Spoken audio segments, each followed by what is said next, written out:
வணக்கம். நீண்ட நாளுக்கு பிறகு அடுத்த பதிவிற்கு நாம் தயாராகிறோம்.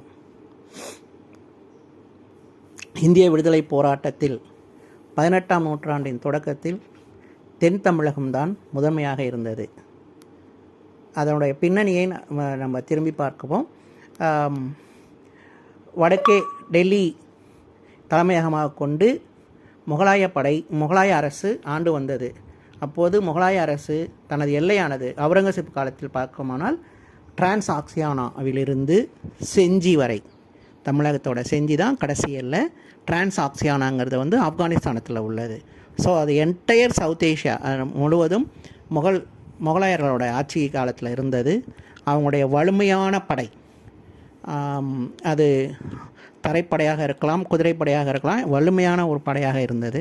ஆனால் தென்னகத்தில் அவுரங்கசீப் நீண்ட காலமாக போராடி கொண்டிருந்தார். அதை தென்னகம் சொல்லும்போது டெக்கான், தக்கான பீடபூமி என்று சொல்லக்கூடிய பாமினி கிங்டம்ஸ் அரசுகளோடு அவருடைய போராட்டமானது ஒரு நீண்ட நெடிய போராட்டமாக இருந்தது. அதுவே அவர் வீழ்ச்சிக்கும் ஒரு காரணமாக இருந்தது. இந்த பாமினி கிங்டம்ஸ்ன்னு சொல்லும்போது பிஜப்பூர், பிதார், பிரார், இதையெல்லாம் பாமினி கிங்டம்ஸில் இருந்த ஒரு அரசுகளாகும். ஸோ இந்த நிலையில் தான் என்ன ஆகுது, அவுரங்கசீப்போட காலத்திற்கு பிறகு முகலாய அரசு வீழ்ச்சியும், அதே சமயத்தில் தமிழகத்தை ஆண்டு கொண்டிருந்த நாயக்கர்கள் வீழ்ச்சியாலையும் அவர்களுக்கு கீழே இருந்தவர்கள் பாளையக்காரர்கள் என்று பிரிக்கப்பட்டிருந்தனர். இந்த பாளையக்காரர்கள் நாயக்கர்களுக்கு கப்பம் கட்டி கொண்டிருந்தவர்கள். ஸோ ஒரு சிற்றரசர்கள் அல்லது ஜமீன்தாரர்களாக இருந்தவர்கள் தான் பாளையக்காரர்கள். ஒரு கணக்கு உண்டு, ஏறக்குறைய ஒரு 400 பாளையக்காரர்கள் தமிழகத்தில் இருந்ததாக சொல்லுவாங்க. ஸோ அந்த விதத்தில் பார்க்கும்போது தான் இந்த பின்னணியில் தான் ஆங்கிலேயர்கள் இந்தியாவை ஆட்சிக்கு பிடிக்க வராங்க. ஸோ நாம் இன்றைக்கி பார்க்க போகிறது ஏற்கனவே நம்ம சொன்ன அன்சங் ஹீரோஸ் அப்படிங்கிற லைனில் இன்றைக்கி நம்ம பார்க்க போகிறது புலித்தேவன். 1715ஆம் ஆண்டு செப்டம்பர் 1ஆம் தேதி சித்திரகுப்த தேவருக்கும் சிவநாச்சியார், சிவஞான நாச்சியார் என்கிறவங்களுக்கும் மகனாக பிறந்தவர் தான் புலித்தேவர். சில பேர் பூலித்தேவர் என்றும் சொல்லுவாங்க. இவருடைய இயற்பெயர் என்னன்னு பார்த்தீங்கன்னா காத்தப்ப பூலித்தேவர் அப்படிங்கிற. சின்ன வயதிலே ரொம்ப ஒரு வீரமிக்க சிறுவனாகவும் பல்வேறு திறன்களை பயிற்சி பெற்றவராக, அதாவது குதிரை ஏற்றம், யானை ஏற்றம், வாள் பயிற்சி, சிலம்பம், இந்த பல்வேறு போர்க்கலைகளை பயின்றவராக இருந்தார்.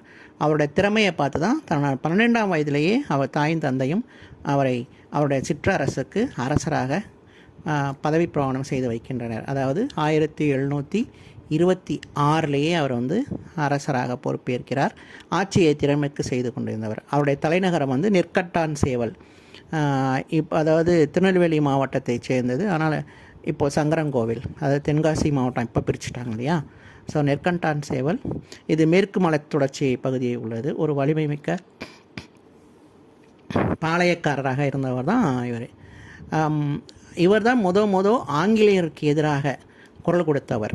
அதாவது நான் ஏற்கனவே சொன்ன பின்னணி பிரகாரம் ஆங்கிலேயர்கள் நம்ம நாட்டை கூறு போட ஆரம்பிக்கும் போது ஆற்காடு நவாப் தான் பாமினி கிங்டத்துலேருந்து வெளியில் வந்தவர். அதாவது பிஜப்பூர் இதில் கீழே வந்ததுனால இந்த ஆற்காடு நவாப் தன்னை வரி வசூலிக்கும் உரிமையை இந்த தென்னக பகுதிகளில் தானே எடுத்துக்கிறார். அதற்கு அவரை உதவி செய்வதற்காக தான் ஆங்கிலேயர்களை உதவிக்கு அழைக்கிறார். அது முகமது அலி வாலாஜா. அது ஆற்காடு நம்ம ஏற்கனவே கர்நாடிக் வாரில் அதை பார்த்துருக்கோம். அந்த கர்நாடிக் வாரில் ஏன்னா இதில் எந்த ஒரு பகுதியிலையும் ஒரு வலிமை மிக்க அரசுங்கிறது தென்னகத்தில் இல்லாததும், இன்ஃபேக்ட் இந்தியா முழுவதுமே இல்லை. ஸோ இந்த ஒரு வெற்றி இடத்தை தான் ஆங்கிலேயர்கள் பயன்படுத்துகிறாங்க.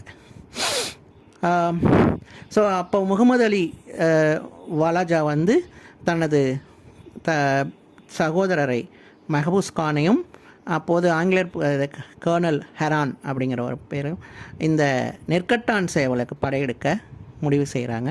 ஏன்னா இந்த பாளையக்காரர் அதை பூலித்தேவர் வந்து அவர்களுக்கு வரி கொடுக்க மறுக்கும் காலத்தில் தான் 1755 மே மாதத்தில் நடந்த ஒரு போரில் நெற்கட்டான் சேவல் படைகள் வந்து இந்த கூட்டுப்படையை வெற்றி கொள்ளுது. ஸோ இது முதல் வெற்றி 1755 மே முதல் வாரம், ஐ திங்க் மே 7th. இந்த வெற்றிக்கு பிறகு பாளையக்கார் இவர் வந்து ஒரு கூட்டணியை உருவாக்குகிறார். பாளையக்காரர்களோட பிரிந்து கிடந்த பாளையக்காரர்களை ஒரு கூட்டணியை வந்து அதன் சதர்ன் அலையன்ஸ்னு சொல்லாமல் ஆங்கிலத்தில் தென்னக கூட்டணி தமிழில் சொல்கிறது. ஸோ மற்ற சிறு பாளையக்காரர்களை லைக் சிங்கம்பட்டி ஜமீன், அந்த மாதிரி சொக்கம்பட்டி, அப்புறம் வாசுதேவநல்லூர், இந்த மாதிரி இருக்கிற சிறு சிறு பாளையக்காரர்களை வந்து ஒன்று சேர்க்கிறார். அதில் சிலர் வந்து இணையாமல் போகிறாங்க. ஸோ இந்த போராட்டமானது மறுபடியும் என்ன ஆகுதுன்னா, ஹேரான் இந்தியாவை விட்டு சென்றதுக்கு பிறகு ஆங்கிலேயர்கள் ஆற்காடு நவாபுடன் இணைந்து 1765 அந்த ஒரு ஏறக்குறைய 10 ஆண்டு போராட்டம் நடந்துக்கிட்டு இருக்கு இந்த போர். ஸோ ஒரு கட்டத்தில் தன்னை புலித்தேவர் தப்பித்து கடடாளி பகுதிகளுக்கு சென்று வருகிறார். மறுபடியும் அங்கே இதோட தன்னை மறைவாக இருந்து படைகளை ஒன்று திரட்டி நெற்கட்டான் சேவலை மீண்டும் கைப்பற்றி 1767 புலித்தேவன் இங்கே தனது ஆட்சியை அமைக்கிறார்.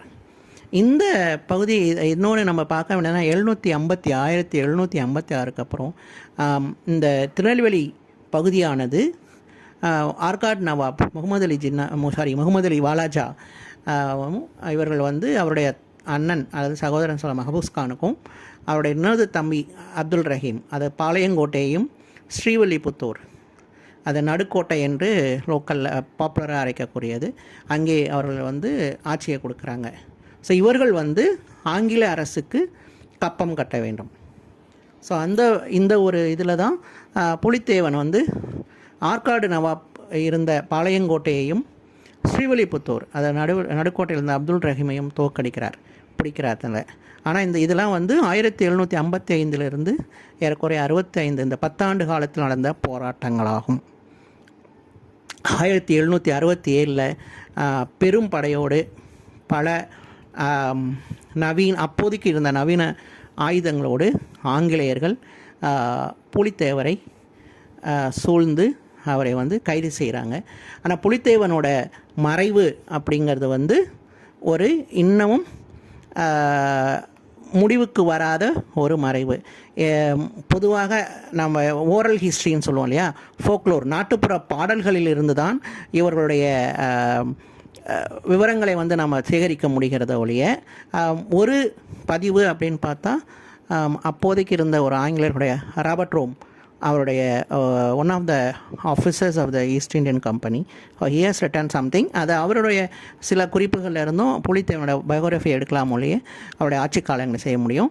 So there was no written history. ஆனால் நாட்டுப்புற பாடல்களில் இன்றைய வரை அனைவராலும் போற்றப்படக்கூடிய முதல் இந்திய சுதந்திரத்திற்காக குரல் கொடுத்தவர் வந்து புலித்தேவர். அவருடைய வீரமும் அவருடைய அரசு திறமையும் ஆட்சி திறமையும் வந்து இப்போவும் மக்களால் நினைவு கொள்ளப்படக்கூடியதாக இருக்கிறது.